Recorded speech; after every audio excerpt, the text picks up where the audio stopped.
Tao Te Ching, pronounced Tao Te Ching, Chapter 30. This chapter is about force, what it costs, what it destroys, and why a person guided by the Tao never uses it to take more than is necessary. Yidao zuo ren ju shi, bu yi bing gong tiānxià, kai shi hao huán, zhai xiu chu jīngjí shen yan, da zhun jai hu, bai yu qiáng, shan yu guo yi, bu gan yi qiáng, guo wu jin, guo wu fa, guo wu jiāo, guo bùdéyǐ, guo wu qiáng, wu zhangzhe lao shi wai budao zhao yi. Those who assist a ruler according to the Tao do not use military force to overpower the world. What goes out by force tends to come back. Where armies have camped, thorns and brambles grow. After great armies, there will certainly be years of famine. A good leader achieves the necessary result and stops there, never daring to take by dominance. Achieve the result but do not boast. Achieve the result but do not brag. Achieve the result but do not be arrogant. Achieve the result because there was no other way. Achieve the result but do not force things at the peak of their strength, age and decline.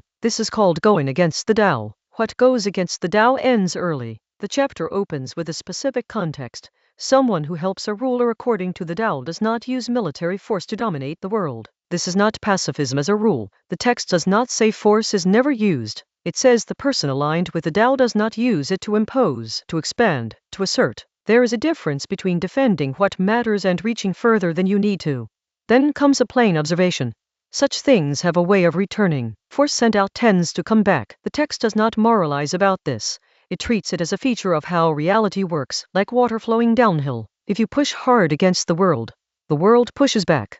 The images that follow are not metaphors. They are records of what actually happens. Where armies have camped, the soil is compacted, the wells are fouled, the people have fled, the fields have gone to ruin, and thorns grow in the silence. After large-scale military campaigns, famine follows. The land cannot recover immediately. The labor force is dead or displaced. The granaries were consumed or burned. This is not philosophy. This is agriculture. The word that carries the center of the chapter is Chinese letter guo. It means fruit, or result, or outcome. A good commander achieves the guo, the necessary outcome, and stops. That phrase, and stops, is doing serious work here. The temptation after a victory is to keep going, to press the advantage, to make it bigger, to announce it. The chapter names exactly those impulses and says, do not boast, do not brag, do not be arrogant. These three are not the same. Boasting is performing your achievement for others. Bragging is claiming credit. Arrogance is believing that your success reflects something elevated about you. The text refuses all three.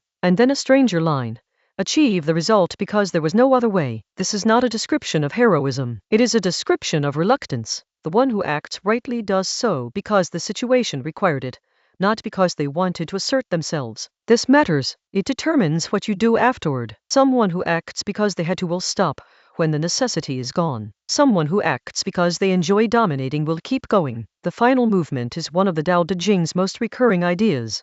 Things at the peak of their fullness begin to decline. The Chinese is wu zhangzhe lao.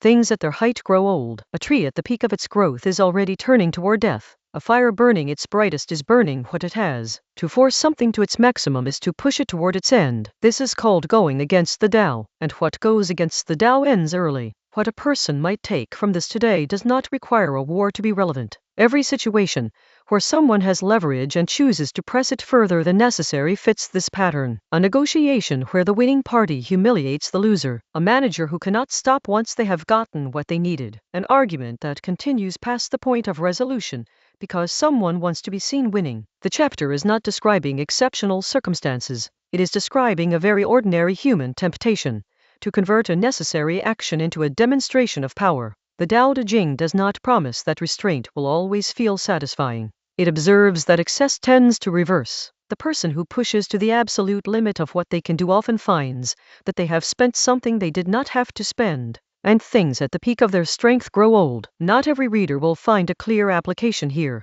That is fine. Some chapters are meant to be noticed before they are used. The next chapter is 31.